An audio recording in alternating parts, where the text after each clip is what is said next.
नमस्कार दोस्तों। आइए आज सुनते हैं मालती जोशी जी की लिखी कहानी पीर पर्वत हो गई।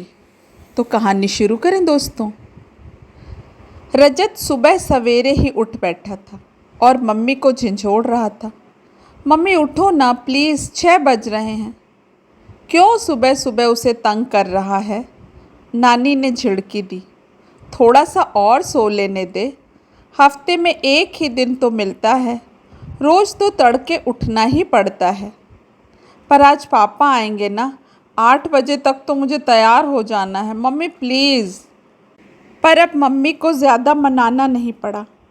पापा का नाम सुनते ही निर्मल तड़ से उठ बैठी। अलसाई आंखों से उसने कैलेंडर की ओर देखा। आज महीने का दूसरा रविवार है। कोर्ट के आदेश के मुताबिक यही एक दिन होता है जब रजत के पापा उसे 8 घंटे के लिए ले जा सकते हैं। मम्मी चाहे यह दिन भूल जाए, पर रजत कभी नहीं भूलता। इतना सा है, पर महीने के शुरू में ही उस तारीख पर गोल बना देता है और पहली तारीख से ही दिन गिनना शुरू कर देता है। इतवार की सुबह सारा घर मस्ती में सो रहा था, पर ये माँ बेटे दोनों बड़ी मुस्तैदी से तैयारी में जुट गए थे। रोज़ तो रजत को ब्रश करने के लिए मनाना पड़ता था, नहाने के लिए 100 नखरे करता था, पर आज ब्रश करने बाथरूम में गया तो ठंडे पानी से ही नहाकर चला आया। उसे हल्की सी डांट पिलाकर निर्मल ने गैस पर रखा गर्म पानी सिंक में उड़ेल दिया। भाभी को पता चल गया तो सुबह से ही शुरू हो जाएंगी। बेटे के आगे 2 सैंडविच और बोनवीटा का गिलास रखते हुए उसने धीरे से कहा, चुपचाप पीकर कमरे में आ जाना, तब तक मैं कपड़े प्रेस कर रही हूँ। आवाज़ बिल्कुल नहीं करना, समझे? बच्चे को समझाकर वह खुद भी दबे पांव कमरे में चली आई। रजत के लिए उसने वही ड्रेस निकाली जो प्रदीप पिछली बार लाए थे। रजत ने देखा तो खुश हो गया। उसे तैयार करते हुए हमेशा की तरह ढेर सी हिदायतें देती रही। वह हाँ हूँ करता हुआ सुनता रहा। उसका सारा ध्यान घड़ी पर केंद्रित था। एकाएक पूछ बैठा, मम्मी, मरदूद का मतलब क्या होता है? मरदूद? इसका मतलब जानकर तुम क्या करोगे? पिछली बार पापा आए थे ना, तो छोटे मामा कह रहे थे, खबरदार, उस मरदूद को कोई चाय नहीं पिलाएगा। निर्मल ने तड़प कर अम्मा की ओर देखा। वह खिसिया कर बोली, अरे उस दिन वह छोटा जरा सनक गया था। मैंने कहा भी कि आखिर तो वह इस घर का दामाद है, हमने उसके पैर पूजे हैं, क्या 1 कप चाय पिलाना गुनाह हो गया?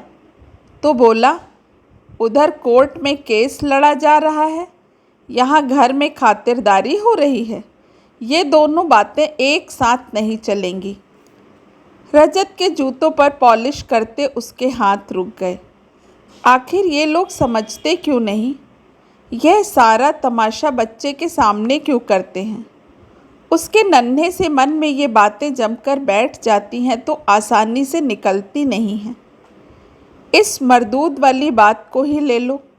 महीने भर तक उस पर सोचता रहा होगा, आज आखिर पूछ ही लिया। एक दिन और पूछ रहा था, मम्मी, मैं क्या बला हूँ? छोटी मामी कह रही थी, पता नहीं इस बला से कब छुटकारा मिलेगा। कितनी बार उसका मन होता है कि उन लोगों से कहें कि जो कुछ जली कटी सुनानी हो मुझे सुना लो, पर बच्चे को तो बख्श दो, उसका बचपन क्यों तबाह कर रहे हो? 8 बजे रजत एकदम तैयार था। उसे कमरे से लेकर बाहर निकली तो छोटी भाभी से टकरा गई। हाय हैंडसम, सुबह सुबह बंठन कर कहाँ चल दिए? अरे आज उनके पिताश्री का दिन है ना, बड़ी भाभी ने याद दिलाया। अरे वाह, फिर तो मज़े हैं भाई, खूब खातिर होगी। बेचारे प्रदीप जी महीने भर की कसर एक ही दिन में निकाल लेते हैं, और महीने में एक दिन 150 फेंक भी दिए तो कौन सा गजब हो गया।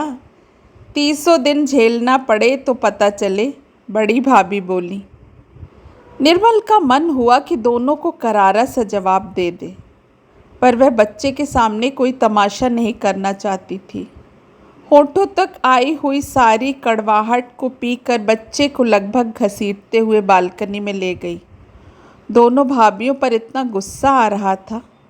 यूँ तो दोनों में 36 का आंकड़ा रहता है, पर निर्मल का जी जलाना हो तो दोनों एक हो जाती हैं।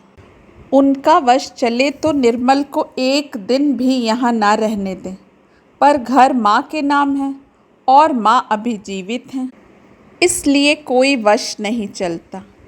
मन जरा सुस्थिर हुआ तो उसने रजत के सिर पर प्यार से हाथ फेरते हुए कहा, देखो बेटे, जैसे ही पापा का स्कूटर नज़र आए तुम दौड़कर नीचे चले जाना। बेकार में बेचारे इतनी सीढ़ियाँ चढ़कर ऊपर आएंगे। यहाँ घड़ी भर बैठना होता तो भी एक बात थी, पर अभी तो मामा लोग सो रहे हैं, उनसे कौन बात करेगा। और देखो, यहाँ की कोई बात उन्हें नहीं बताना, समझे।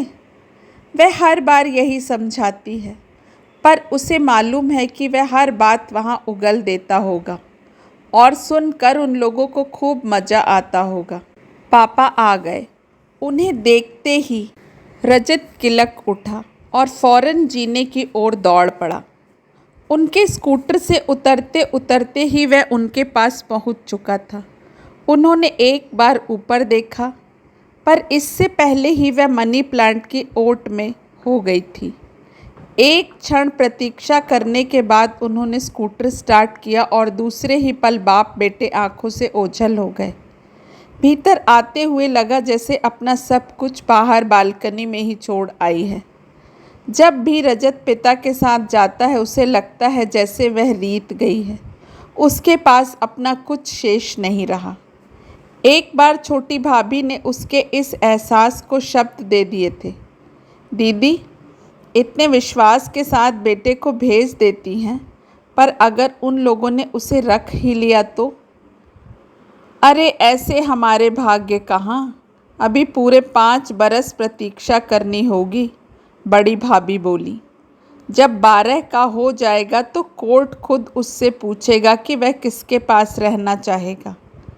आप देख लेना, वह बाप के पास ही जाना चाहेगा। देखा नहीं कितनी ललक के साथ बाट जो होता रहता है। निर्मल को भी तो यही डर है, इसीलिए जब जब वह अपने पापा के साथ जाता है उसका मन कड़वाहट से भर जाता है। स्थितियों के सामने वह अपने को एकदम असहाय पाती है। उसका मन सारी दुनिया से लड़ने पर आमादा हो जाता है। भीतर आई तो टेबल पर चाय लग चुकी थी। साहब बहादुर ऊपर नहीं आए? छोटे से विद्रूप के साथ प्रश्न किया। नहीं आए, मैंने ही मना कर दिया। सोचा एक कप चाय क्यों फालतू खर्च की जाए, उतनी बचत ही सही। अरे वाह, तुम्हें इस घर के खर्च की और बचत की चिंता कब से होने लगी? चिंता तो हमेशा से थी भैया, पर अभी मजबूर हूँ। मेरा समय आने दो, पाई पाई चुका दूंगी। और वह बिना चाय पिए कमरे से चली गई। क्या हुआ बेटे? अम्मा ने पूछा। कुछ नहीं, उसने सुबकते हुए कहा और बिस्तर पर पड़ गई। अम्मा धीरे धीरे बालों में हाथ फेरती रहीं। तभी छोटी भाभी 2 कप चाय लेकर कमरे में आई। मैंने तो कहा ही था कि भीतर अम्मा से लगी बैठी होगी, खूब लगाई बुझाई चल रही होगी। उसने कुछ नहीं कहा बहू, बल्कि मैं तो कब से पूछ रही हूँ कि क्या हुआ, पर जवाब ही नहीं दे रही, बस रोए जा रही है। आप ही बताइए, भरे पूरे घर में इस तरह रोने का मतलब क्या है? क्यों हमारा असगुन कर रही हैं? बाहर बड़े भैया छोटे को डांट रहे थे, बड़ी भाभी आग में घी दे रही थी। अब छोटी भी पहुंच जाएगी तो अच्छा खासा महाभारत शुरू हो जाएगा। सबकी छुट्टी बर्बाद हो जाएगी। दिन भर घर में एक तनाव रहेगा, सबके मुंह सूजे हुए रहेंगे। शाम को रजत हुलसता हुआ घर में घुसेगा और माहौल देखकर एकदम बुझ जाएगा। उसके पास घर के बच्चों के लिए भी ढेरों उपहार और टॉफ़ियाँ होंगी, पर उन्हें कोई छुएगा भी नहीं। वे सारी चीज़ें अपमानित सी हॉल में पड़ी रहेंगी। हारे थके मन से सुबह उन्हें रजत बटोर लेगा और दोस्तों में बांट देगा। अपने पिता का यह अपमान वह बर्दाश्त नहीं कर पाता और उसके आंसू निकल आते हैं। इतनी सी उम्र में बेचारे को पता नहीं क्या क्या झेलना पड़ रहा है। बेटे, अम्मा ने कहा, जब अपना समय खराब चल रहा हो तो थोड़ा संयम से काम लेना चाहिए।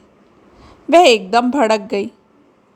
मैंने कुछ नहीं किया है अम्मा, वह तुम्हारा लाडला ही सनक रहा था। मुझे तो यकीन नहीं होता कि यह वही भाई है जो मेरे लिए मरने मारने पर आमादा हो जाता था। यही भाभियाँ कभी मुझे पान फूल की तरह सहेजती थी, आज उन्हीं की आंखों में कांटे की तरह खटक रही हूँ। देख निर्मल, मेरी बात का बुरा मत मानना, पर बहन बेटी 4 दिन के लिए घर आई अच्छी लगती हैं, हमेशा के लिए आए तो बोझ बन जाती हैं, यही ना। पर अम्मा, अपने लाडलों को समझा दो कि मैं हमेशा यहाँ रहने वाली नहीं हूँ। बस मुझे ज़रा ढंग की नौकरी मिल जाने दो, मैं उसी दिन से घर छोड़ दूँगी। मेरी भी यही इच्छा है बेटी कि मेरे रहते तेरा कोई ठिकाना हो जाए या तू राजी खुशी अपने घर लौट जाए। अम्मा प्लीज़, निर्मल ने कातर स्वर में कहा तो अम्मा चुप हो गई। उन्हें मालूम है कि बेटी के वापस घर जाने का अब कोई सवाल ही पैदा नहीं होता। यह अध्याय एक तरह से बंद हो चुका है। यह बात नहीं है कि वहाँ उसे कोई तकलीफ़ थी, ना कोई मारपीट, ना गाली गलौज, ना शादी से पहले उन लोगों ने पैसों की मांग की, ना बाद में, ना उनका दामाद शराबी था, ना जुआरी। वहाँ तो किस्सा ही कुछ और था। निर्मल का पति अपनी विधवा भौजाई के प्रेम में पागल था। शुरू शुरू में जब उसे पता चला तो एक धक्का सा लगा, पर वह शर्म के मारे किसी से कुछ न कह सकी। 4-6 महीने बाद निर्मल ने धीरे से अपनी बड़ी भाभी को यह बात बताई। वह बोली, कोई बात नहीं, 2 जवान लोग एक घर में रहते हैं तो ऐसा अक्सर हो जाता है, पर अब तुम आ गई हो तो सब ठीक हो जाएगा। पर कहाँ, कुछ भी तो ठीक नहीं हुआ। 3 महीने के रजत को लेकर घर पहुंची तो पता चला संबंध और भी गहरे हो चुके थे। अब तो पहले वाला संकोच भी नहीं रहा था। हार कर उसने अम्मा से शिकायत की। अम्मा दनदनाती समधिन के पास पहुंच गईं, लेकिन समधिन उल्टे उन पर चढ़ बैठी। बोली, यह तो सब हमें मालूम है, आप कौन सी नई बात बता रही हैं, पर हमें यह बताइए कि फिर आपकी बिटिया किस मर्ज की दवा है। हम तो बड़ी आशा से ब्याह कर लाए थे। उनकी स्पष्टोक्ति से अम्मा हैरान रह गई, फिर भी हिम्मत करके बोली, अव्वल तो गलती बहन जी आप ही की है। ऐसी जवान बहू को घर में रखना ही गलत था, उसे पीहर भेज देती। अरे हम तो लाख भेज दें, पर वह जाती तब ना वह जाती थी, ना वह भेजता था। दोनों की शुरू से ही मिली भगत चली आ रही थी। पति की असाध्य बीमारी के दौरान देवर से रासलीला रचाने वाली जेठानी के प्रति निर्मल का मन वितृष्णा से भर गया, पर उससे ज़्यादा क्षोभ उसे सास पर आया, जिन्होंने जानते पूछते एक निरीह कन्या की बलि दे दी थी। अम्मा ने तो कह डाला, बहन जी, आपने मेरी बेटी की ज़िंदगी नाहक बर्बाद कर दी, उन्हीं दोनों के फेरे पड़वा देती। इसके जवाब में तुनक कर बोली, छोटी जाति में ऐसा होता होगा, हमारे यहाँ नहीं होता। अरे वाह रे ऊंची जाति और वाह रे ऊंचे लोग। इसके बाद निर्मल ने सीधे पति से ही बात की। कहा, अब तक जो हुआ सो हुआ, मैं उस पर पर्दा डालने के लिए तैयार हूँ, पर अब घर में मैं हूँ, बच्चा है, आगे से यह सब बंद होना चाहिए। वह बंदा भी माँ की तरह दबंग निकला। बोला, यह सब तो ऐसे ही चलेगा, तुम्हें रहना हो रहो, नहीं तो रास्ता नापो। इस अपमान के बाद वहाँ रहने का प्रश्न ही नहीं था। वह बड़ी ठसक के साथ मायके लौट आई। भाइयों ने भी हाथों हाथ लिया। फौरन गुजारे भत्ते के लिए कोर्ट में अर्जी लगा दी गई। जेवर, कपड़े और दहेज का सामान वापस मंगवा लिया गया। 4-6 महीने आराम से कट गए। फिर धीरे धीरे सबके चेहरों से नकाब उतरने लगे। ऊब, खीज, उपेक्षा साफ झलकने लगी। जिस ठसक के साथ लौटी थी वह कब की समाप्त हो गई। अब बस एक लाचारी थी, विवशता थी। अलग गृहस्थी बसाना चाहती थी, पर अभी तो यह सपना ही था। गुजारे भत्ते के 500 रुपये स्वीकृत हुए थे, पर उन रुपयों से उसकी और रजत की पढ़ाई का खर्च भी पूरा नहीं होता था। उसने बीएड के लिए एक प्राइवेट कॉलेज में दाखिला ले लिया था। सुबह एक स्कूल में पढ़ाती थी। उस नौकरी की उपयोगिता इतनी ही थी कि वहाँ से उसे अध्यापन का सर्टिफिकेट प्राप्त हो जाएगा। बीएड के लिए यह ज़रूरी था। बाकी खर्चों के लिए भाइयों का मुंह जो होना ही पड़ता था, और यही बात सबसे ज़्यादा दुख देती थी। सबसे जानलेवा खर्च था कोर्ट का, वकीलों का। गुजारे भत्ते की स्वीकृति के साथ एक तरह से केस खत्म हो ही गया था, पर अब वे लोग तलाक मांग रहे हैं और निर्मल किसी कीमत पर तलाक देना नहीं चाहती। उसे मालूम है कि तलाक के दूसरे ही दिन वे शादी रचा लेंगे। इस देश में लड़कियों की कमी तो है नहीं। वह नहीं चाहती कि एक और ज़िंदगी बर्बाद हो। पहले तो भाई भी उसके साथ थे। कहते थे बच्चों को ज़िंदगी भर तड़पाएंगे, कोर्ट की सीढ़ियाँ चढ़ते चढ़ते एड़ियाँ घिस जाएंगी, तब मज़ा आएगा। पर अब उन लोगों का भी उत्साह खत्म हो गया है। कहते हैं जब तुम्हें साथ रहना ही नहीं तो तलाक दो और छुट्टी करो। फिर वह शादी करे या भाड़ में जाए, तुम्हें क्या मतलब। अपनी बात वह भाइयों को ठीक से समझा नहीं पाती। अब आपस में उतना सुसंवाद ही नहीं रह गया। सबसे ज़्यादा दुख तो अम्मा के लिए होता है। उसकी वजह से उनका बुढ़ापा खराब हो गया है। सोचा होगा कि सारी जिम्मेदारियों से फारिग हो गई, अब आराम से बैठकर राम नाम रटेंगी, पर भाग्य में तो कुछ और ही बदा था। अब बेटी की चिंता से मरी जा रही हैं। बेटे अलग नाराज़ हैं कि बेटी को शह दे रही हैं। बहुएं कोसती हैं कि हर दम नवासे का पक्ष लेती हैं और घर के बच्चों को डांट पड़वाती हैं।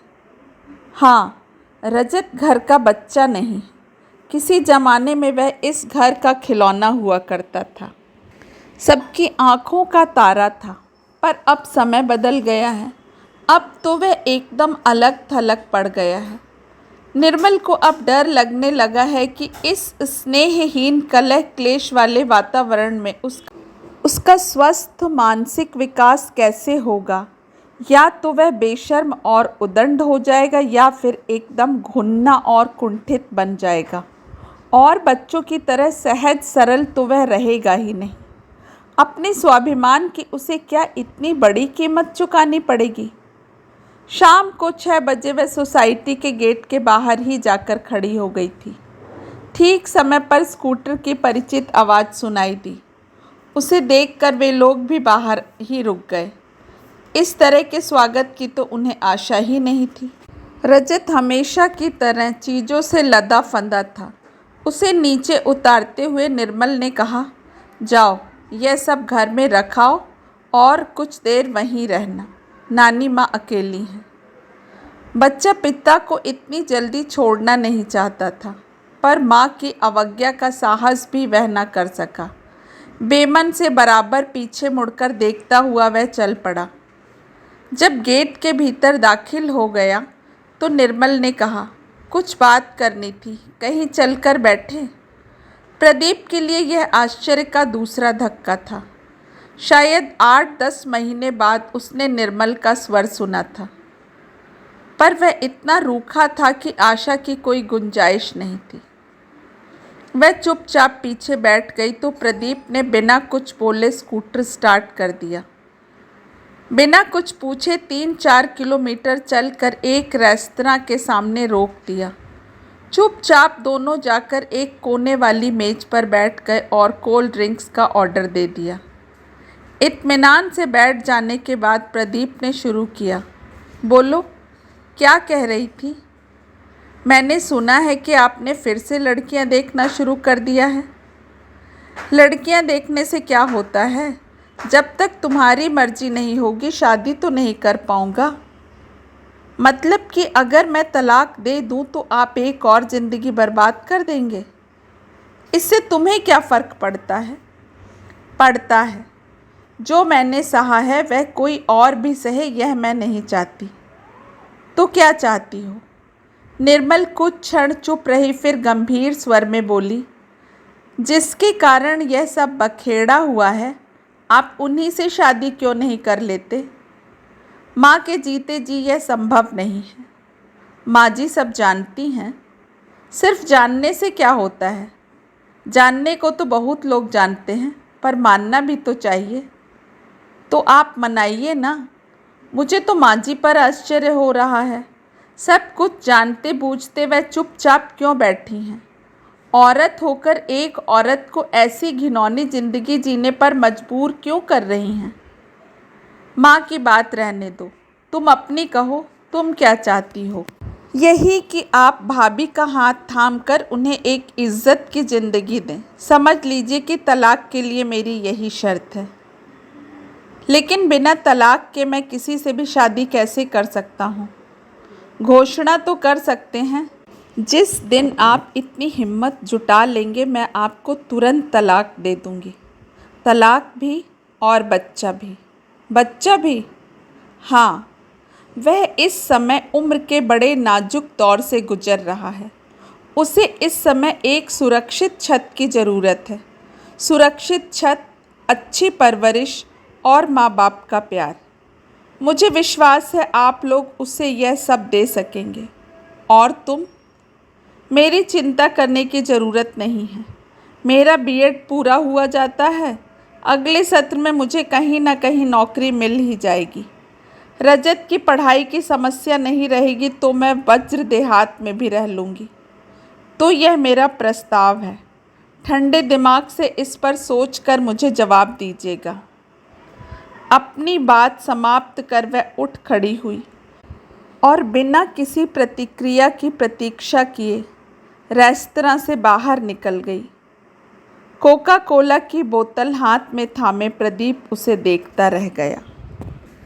दोस्तों, आशा करती हूँ कहानी आपको पसंद आई होगी।